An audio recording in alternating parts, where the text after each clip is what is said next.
नमस्कार, आज की कहानी एक शिक्षाप्रद सुंदर सी कहानी है बोझ।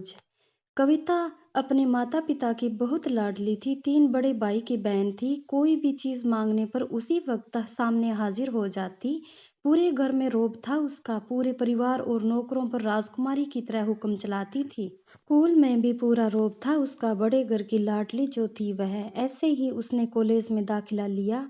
उसके ठाट-बाट, बड़ी गाड़ी में आना-जाना, हर दिन नया फ़ैशन देखकर हर कोई उससे दोस्ती करना चाहता था। थोड़े ही दिनों में उसके बहुत से दोस्त बन गए। पूरे कॉलेज में उसकी अपनी एक पहचान थी। इन दिनों उसके घर एक रिश्ता आया। खानदानी लोग थे और पापा की पुरानी जान-पहचान थी उनके साथ। कविता के साथ कोई ज़बरदस्ती नहीं थी, पर कविता ने फिर भी हाँ कर दी क्योंकि वह अपने परिवार से बहुत प्यार करती थी। वह जानती थी कि वह लोग उसका अच्छा ही सोचेंगे। लड़की का नाम राज था। राज काफ़ी पढ़ा-लिखा और समझदार लड़का था। ससुराल वाले भी बहुत अच्छे थे।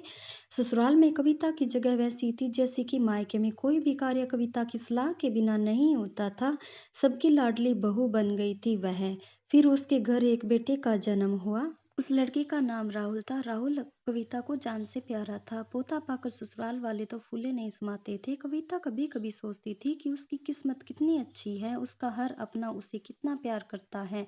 चाहे जीवन में कैसा भी समय आए, मेरे अपने हमेशा मेरे साथ हैं, मैं कभी अकेली नहीं हो सकती। कितनी खुशकिस्मत हूँ मैं, पर शायद कविता की खुशियों को उसकी अपनी ही नज़र लग गई। एक दिन वह मायके जाने की जिद कर बैठी। राज को बहुत काम था, लेकिन वह फिर भी उसे ले गया। रास्ते में उनकी गाड़ी अन्य गाड़ी से टकरा गई। कविता, राज और राहुल बहुत बुरी तरह से जख्मी हो गए। काफ़ी दिनों के इलाज के बाद राज और राहुल तो ठीक हो गए, लेकिन कविता पूरी तरह से ठीक ना हो सकी। सर पर चोट लगने से वह अपनी आंखों की रोशनी खो बैठी। अब कविता की किस्मत जैसी उल्टे पांव चलने लगी। मायके वाले कुछ दिनों तक उसे मिलने आते रहे, फिर कभी कभार फोन ही करके पूछ लेते कि अब कैसी हो। धीरे धीरे ये सिलसिला भी खत्म हो गया। ससुराल वालों की सहानुभूति भी कम होने लगी। घर में किसी को आपस में बैठने के लिए कहती तो जवाब मिलता, बहुत काम है, आज तुम भी हाथ नहीं बंटा सकती। राज भी चिड़चिड़ा हो गया था। बस एक राहुल ही था उसके साथ, जिसके साथ हंसते खेलती उसका वक्त गुजरता। एक दिन कविता के हाथ से कुछ सामान गिर गया, जिसकी वजह से राहुल को भी हल्की सी चोट लगी। कविता के सास ससुर ने राहुल को उससे अलग कर दिया कि कहीं उसके ना देखने की वजह से बच्चे का कोई नुकसान ना हो जाए। कविता अंदर से टूट चुकी थी। एक दिन उसने सबके सामने मायके जाने की इच्छा रखी तो राज उसे तुरंत मायके छोड़ आया, जैसे कि वह भी यही चाहता था, लेकिन राहुल को उसके साथ नहीं भेजा गया। कविता कभी राहुल से दूर नहीं रही थी, पर अपनी कमी के कारण उसने ज्यादा बहस नहीं की। कविता को लगा कि वह 3-4 दिन वहाँ रहेगी तो थोड़ा हवा पानी बदल जाएगा, क्योंकि वह कितने दिनों से कहीं भी बाहर नहीं गई थी। घर वाले भी इतने दिनों बाद उसे देखकर कितने खुश होंगे। कविता के घर पहुंचने पर सब लोग बहुत खुश हुए। खाने में सब कुछ कविता की पसंद का ही बना था। उसने अपने मम्मी पापा और भाई भाभीियों से दिल खोलकर बातें की। उनके छोटे छोटे बच्चे भी बुआ के साथ घुल मिल गए थे। रात को सोने के वक्त जब वह कपड़े बदलने लगी तो उसे पता चला कि उसका बैग तो बहुत भरा हुआ है। वह सब समझ गई। वह बहुत उदास हो गई थी। कुछ दिनों तक तो सब ठीक रहा, फिर जैसे सब बदलने लगा, सबका व्यवहार बदल रहा था। वह लोग जैसे थक चुके हैं।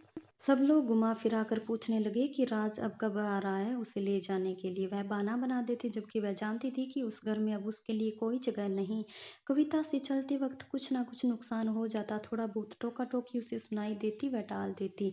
एक दिन उसके हाथ से लगकर एक कीमती फूलदान टूट गया। छोटी भाभी ने बहुत हंगामा मचाया। कविता के माता पिता रोज रोज के झमेलों से तंग आ गए थे। उन्होंने राज को खुद से फोन कर दिया। राज कविता को अपने घर ले गया। कविता को अपने परिवार वालों से उम्मीद ना थी कि जिस कविता के कहे बिना घर में एक पत्ता भी नहीं हिलता था, उस घर के लिए वह बोझ बन चुकी थी। राज के साथ ससुराल जाते वक्त वह बहुत खुश थी, क्योंकि वह अपने घर जा रही थी, अपने जिगर के टुकड़े राहुल के पास। परंतु वह खुशी भी कुछ पल की थी। सारा बंदोबस्त पहले ही किया गया था। कविता को सीधे ऊपर वाले कमरे में पहुंचा दिया गया। राहुल से दूर रहने की सख्त चेतावनी दी गई। एक काम वाली लता को उसकी जिम्मेदारी सौंपी गई, जो उसके खाने पहनने जैसी जरूरतों का ध्यान रखती। कविता ज्यादातर चुप ही रहती। कभी कभी काम वाली लता से थोड़ा बतिया लेती। उसके जरिए राहुल का पता चल जाता। वो सबकी लाडली बेटी और बहू सबके लिए लाडले से बोझ बन चुकी थी। इस कहानी से हमें सीख यही मिलती है कि हमारे अंदर कोई टैलेंट है या हमारे अंदर कोई भी जज्बा है, कुछ भी हम करते हैं तो दुनिया हमसे उसी के लिए प्यार करती है। जिस दिन हमसे कुछ करना या हमसे होना बंद हो जाएगा, तो सारी दुनिया हमसे नफ़रत करने लग जाएगी। इसीलिए कहा गया है जितना जियो खुशी से जियो, एक-एक पल को खुशी से निकालो।